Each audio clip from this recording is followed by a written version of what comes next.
Malcolm Gladwell, in his book Outliers, talks about in order to be an expert, you need to practice something for 10,000 hours. Now, we teach a myriad of subjects at the community colleges. One major subject, overarching subject, is healthcare. Now, when I think about if I need assistance from a healthcare professional, I want them to have demonstrated mastery. But I really don't want them to practice on any of you before they get to me.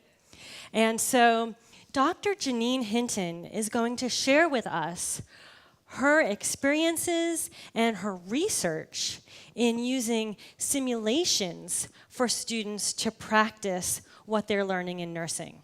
So please join me in welcoming Janine Hinton.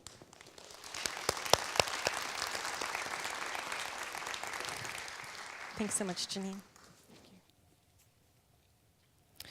Thank you for sharing a few minutes with me and letting me share with you how important human-patient simulation is to providing the artificial experience to our learners to make them ready to take care of patients.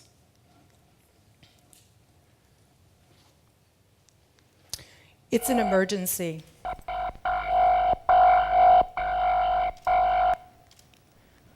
You must do something now or somebody's going to die.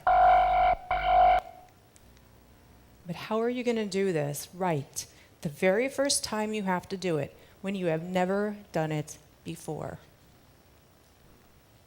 Simulation using high fidelity or very realistic patient simulators provides the opportunity for learners to practice these critical skills so they are ready when they are needed. These simulators are serious, but they're also great fun. They breathe, they talk, they cough, they give birth, they're born.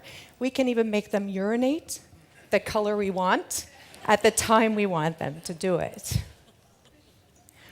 In 2009, Captain Solly Sullenberger famously landed that Airbus with 155 people on board into the Hudson River. He's never landed a plane in the water before, so how did he do it?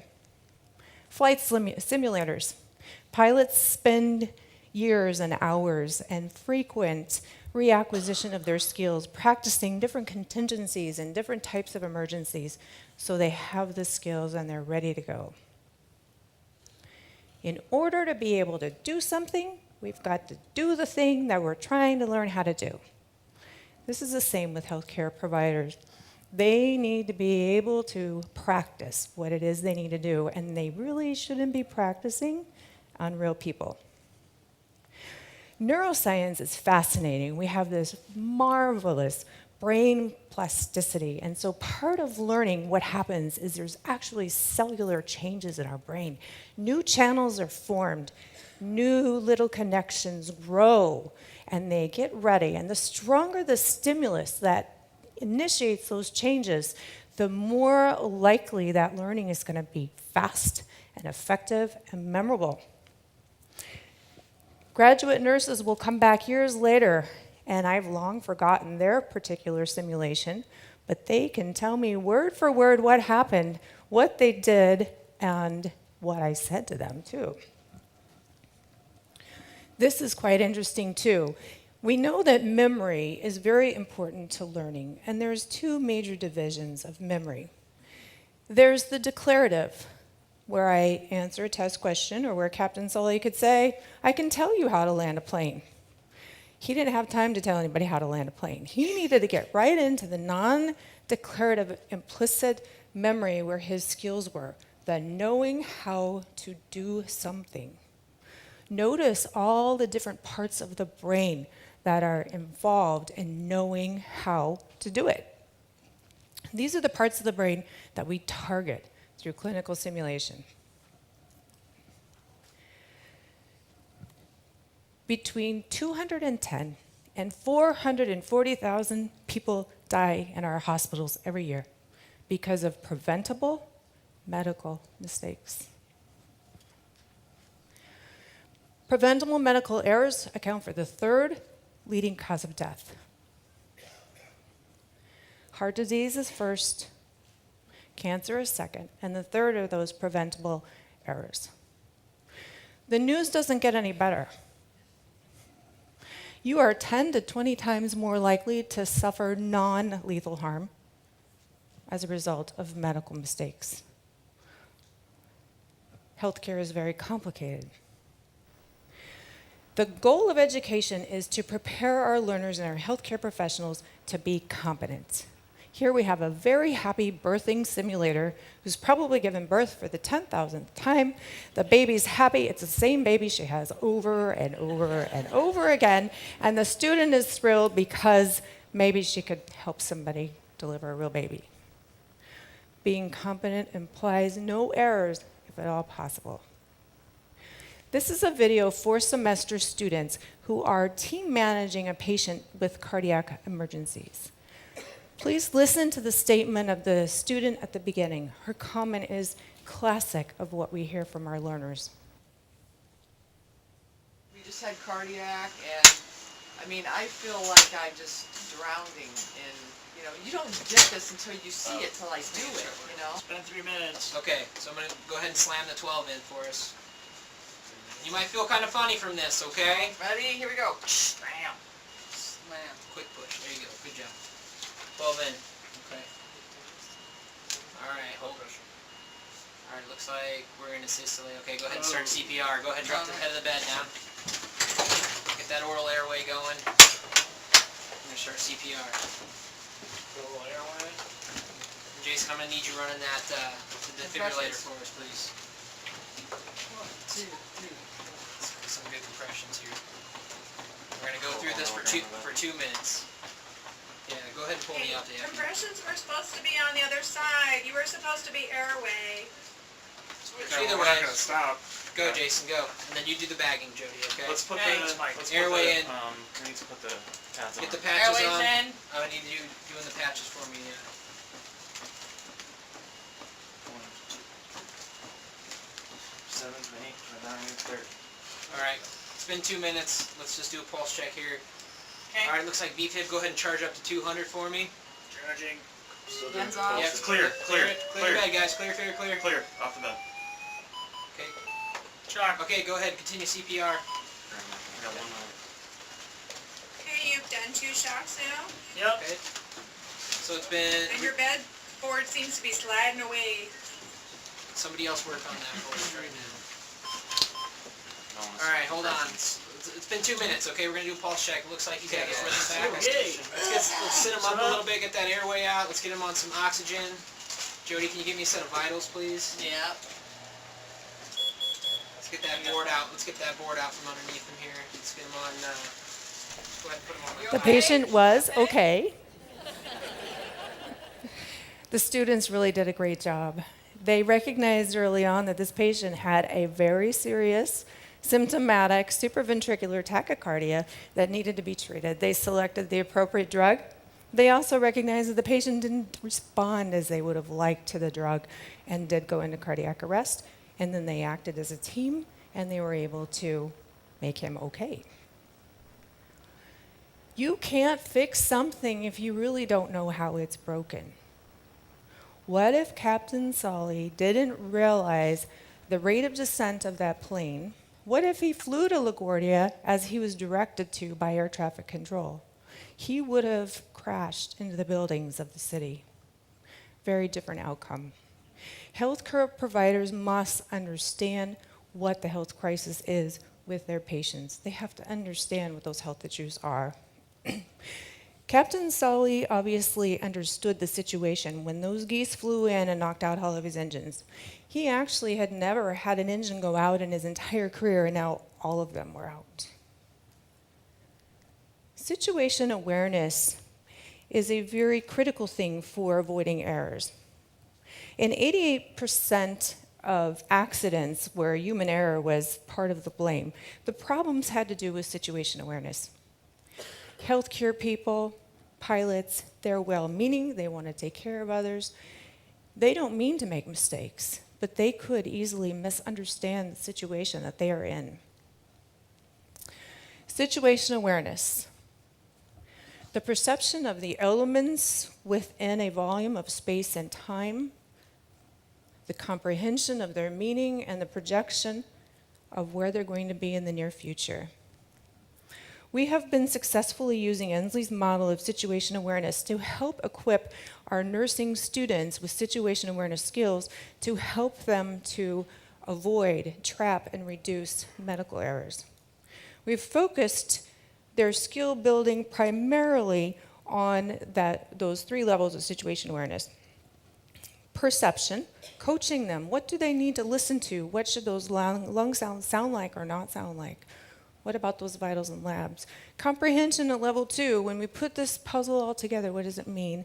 And then 3, projecting the future. That helps guide their decisions. What kind of interventions need to be done? And then they have to be able to perform those skills as well. This is a picture of a first semester nursing student navigating through an error trapping simulation in our previous simulation lab. She had to figure out that the patient's blood pressure was too low to receive her next dose of a blood pressure lowering med. She needed to be able to communicate to the doctor. And Maggie could care less. Maggie was worried her poodle Fluffy was at home. She was going to destroy the carpet, and who cares what her blood pressure was. We have evidence that supports that this type of simulation actually improves performance. The frequency of mitigating or trapping potential medical errors increased, performance increased, and so did situation awareness. As part of some other work that we've done in being able to figure out measures, direct observational measures of competence in licensed nurses, and this has been a partnership with the State Board of Nursing and an ASU, we found something surprising in our last round of data analysis. We had 201 video recorded simulation tests that were each evaluated by a minimum of 3 nursing experts. The number 1 predictor of competence were those nurses who reported that they frequently participated in clinical simulation. This was a simple type of demographic question that we didn't realize was going to be such a strong indicator of the strength of simulation.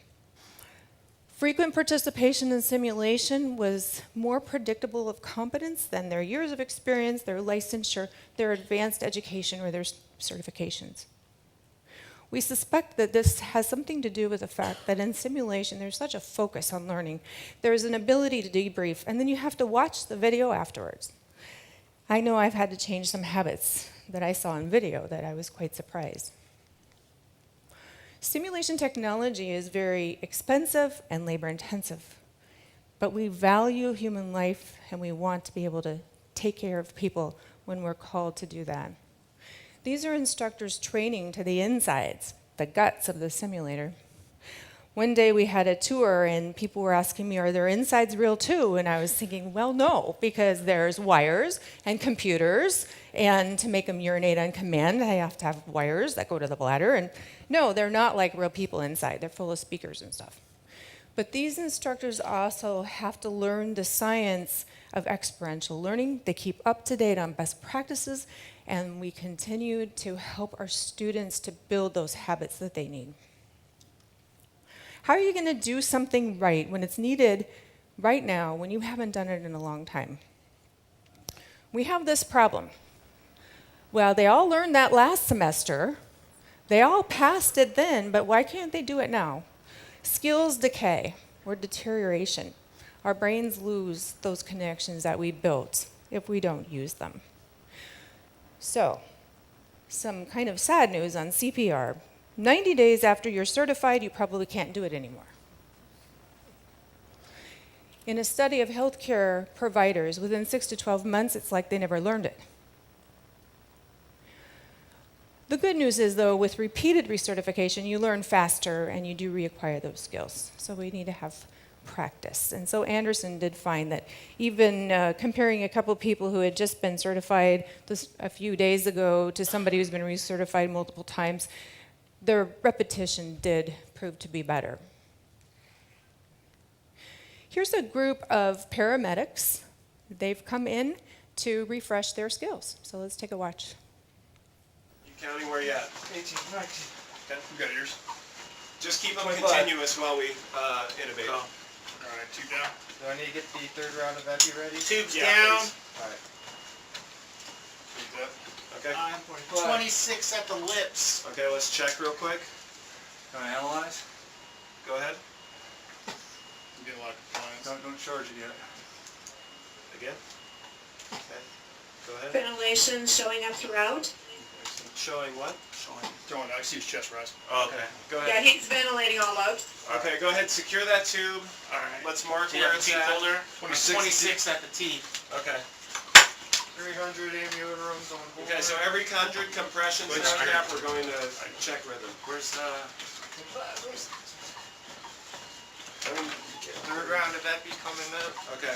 After the After third you round guys, of after epi? you get that epi on that next round of CPR, can I have you guys switch? Yeah, I got it. That's just continuous.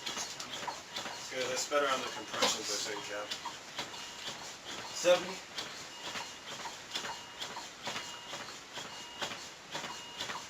80.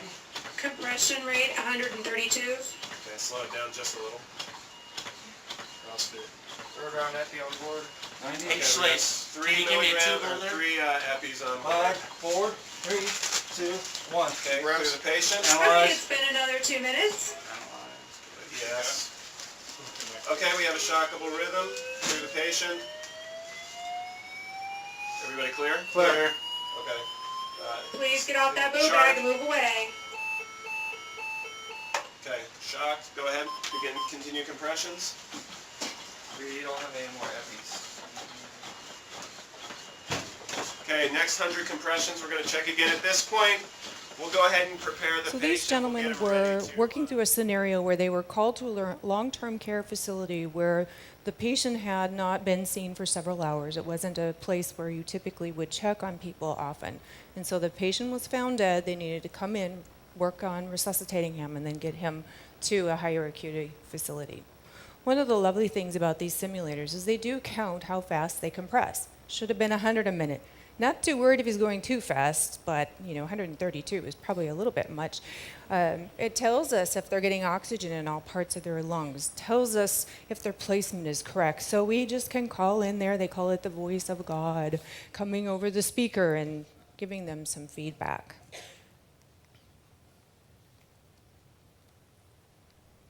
There we go.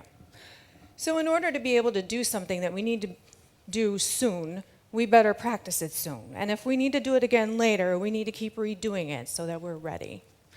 Our human patient simulators really don't mind if we make mistakes. They don't care if we stop in the middle of an emergency procedure and have a long discussion about alternative treatments. They don't mind if we stop and answer a serendipitous question from a student that leads us on an exploratory pathway of more information that that student needs to know right now. Our human patients cannot tolerate that. They need us to be ready. Thank you for letting me share this with you.